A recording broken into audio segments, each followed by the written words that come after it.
Hello दोस्तों, कैसे हैं? जय महाकाल की, जय श्री राम।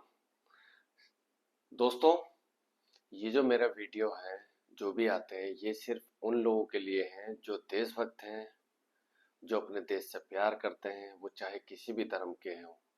क्योंकि दोस्तों, भरा नहीं है भावों से बहती जिसमें रसधार नहीं, वो हृदय नहीं वो पत्थर है जिसमें स्वदेश का प्यार नहीं। तो मेरी वीडियो से वो लोग दूर रहें जो अपने देश से प्यार नहीं करते। चलो अब मुद्दे की बात पे आते हैं।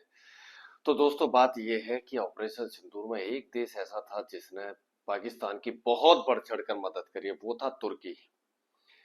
और तुर्की की अकल ठिकाने लगाने के लिए इंडिया ने अपना एक ऑपरेशन शुरू किया। और ऑपरेशन क्या है दोस्तों? अभी तुर्की की जहां पोजीशन है, जहां तुर्की है, वो भूमध्य सागर में स्थित है। वहीं पर एक देश है ग्रीस। तो भारतीय नेवी इस समय एक्सरसाइज कर रही है ग्रीस के साथ। और दोस्तों, तुर्की इस बात से इतना डरा हुआ है कि उसने भारत के शिप को लेकर बाकायदा एडवाइजरी जारी की, आप इस शिप को वापस ले जाइए। लेकिन इंडिया ने बोल दिया कि जब तक एक्सरसाइज पूरी नहीं होगी, हम वापस नहीं जाएंगे। और वहां पर गया है हमारा एक खतरनाक, जी हाँ, आईएनएस त्रिखंड।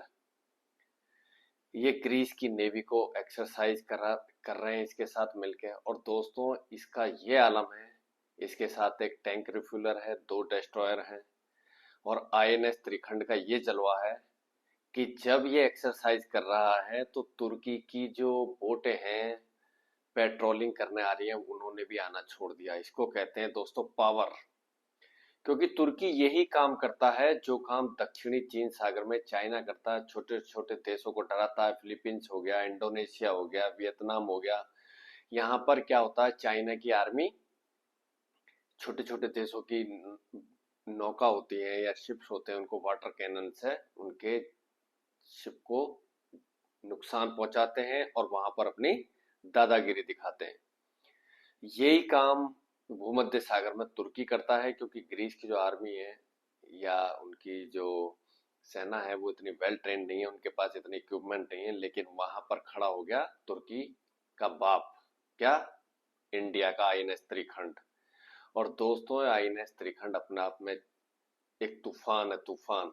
इसके अंदर 8 ब्रह्मोस बराकेट मिसाइलें हैं, यानी कि हवा भी नहीं लगेगी तुर्की के जहाजों को और हम उड़ा देंगे। दोस्तों, जब एक्सरसाइज होती है तो उसका एक लॉ होता है कि अगर किसी देश की के साथ आप एक्सरसाइज कर रहे हैं और कोई बीच में आपको टांग अड़ाता है तो आप उसको उड़ा सकते हैं। तो अंतरराष्ट्रीय नियमों के तहत हम ग्रीस की आर्मी के साथ एक्सरसाइज कर रहे हैं। अगर तुर्की वहां पर कुछ भी करता है तो बिना किए हम उसको उड़ा सकते हैं। और वहां पर ब्रह्मोस का क्या जलवा है सारी दुनिया देखती है, तो तुर्की को ये बात अच्छे से मालूम है।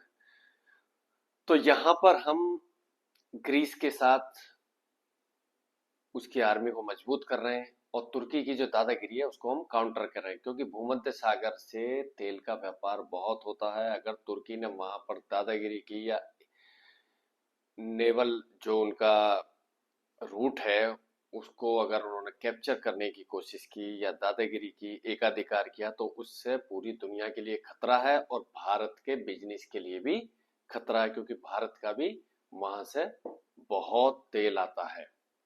तो इसलिए हम ग्रीस के साथ ट्रेनिंग दे रहे हैं। और प्रधानमंत्री मोदी जी की ग्रीस यात्रा के दौरान हम एक समझौता हुआ था कि भारत की आर्मी वहां जाकर एक्सरसाइज करेगी और ग्रीस की आर्मी को ट्रेंड करेगी।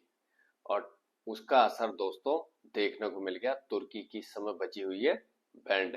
क्योंकि दोस्तों, बिन भय प्रीत नहीं होती, बिना भय के प्रीत नहीं होती। तुर्की का जो खलीफा है, एर्दोगन जो उनका राष्ट्रपति है, उसको खलीफा बनने का शौक है मुसलमानों को, जबकि उसकी चलती नहीं है। वो भिखारी है, वो बिल्कुल नंबर 1 का।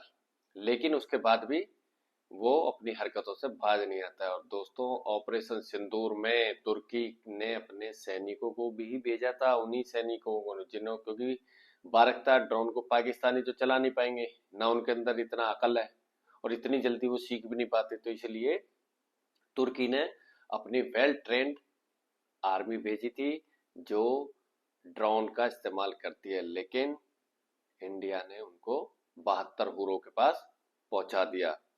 तो ये खबर तुर्की के लिए किसी सदमे से कम नहीं थी। और फिर हिंदुस्तान ने ये दिखा दिया कि भाई हमारे खिलाफ अगर आओगे तो हम छोड़ेंगे नहीं, क्योंकि अगर तुमको आता है खेलना तो खेल के हम भी बहुत पुराने खिलाड़ी हैं। इसलिए तुर्की को हम वहां दर्द दे रहे हैं जहां उसको सबसे ज्यादा चोट पहुंच रही है। और हम इसके अलावा ग्रीस की सेना को भारतीय गवर्नमेंट हथियार देने पर भी विचार कर रही है। अगर ग्रीस भारत से हथियार लेता है तो हमारे एयर डिफेंस सिस्टम और हमारी मिसाइलें तुर्की का मुंह तोड़ जवाब देने के लिए तैयार हैं। तो इसके अलावा एक देश तो और है, साइप्रस, जिसके 31% पर तुर्की ने कब्जा किया हुआ है। दोस्तों, साइप्रस एक बहुत छोटा सा देश है और उसकी आबादी लगभग 40 से 50 लाख है, लेकिन वहां पर भी इजराइल का एयर डिफेंस सिस्टम लगा दिया गया है। और ये हुआ है प्रधानमंत्री नरेंद्र मोदी जी की साइप्रस यात्रा के दौरान। साइप्रस ने बताया कि तुर्की किस तरीके से बदमाशियां करता है, तो इजराइल का वो डिफेंस सिस्टम लगा दिया है। और उससे तुर्की इतना डरा हुआ है कि उसका S-300 का भी बाप है वो। तो हमने साइप्रस और ग्रीस के जरिए तुर्की की घेराबंदी करती है और हम उसको सबक सिखाएंगे। और अगर ग्रीस भारत का डिफेंस सिस्टम लेता है या भारत के हथियार लेता है, जो वर्ल्ड में इस समय तहलका मचा रहे हैं, हमारा पिनाका है, हमारा आपका ये हो गया तेजस हो गया दोस्तों, ब्रह्मोस हो गया हमारा, और शिप के मामले भी इंडिया आत्मनिर्भर बन चुका है। तो हम ग्रीस की आर्मी को ट्रेंड कर रहे हैं और उनको इस लायक बना रहे हैं कि वो एक प्रोफेशनल आर्मी बन सके और तुर्की का मुकाबला कर सके।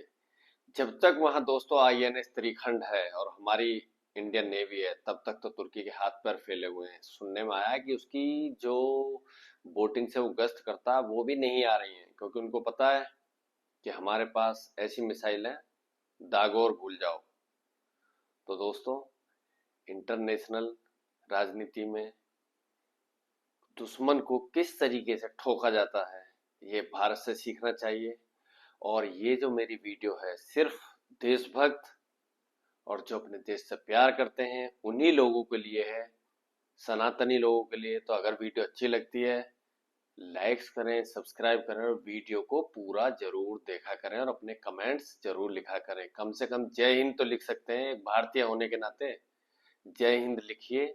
और वीडियो कैसी लगती है आप बताइए। ओके फ्रेंड्स, जय हिंद, जय भारत।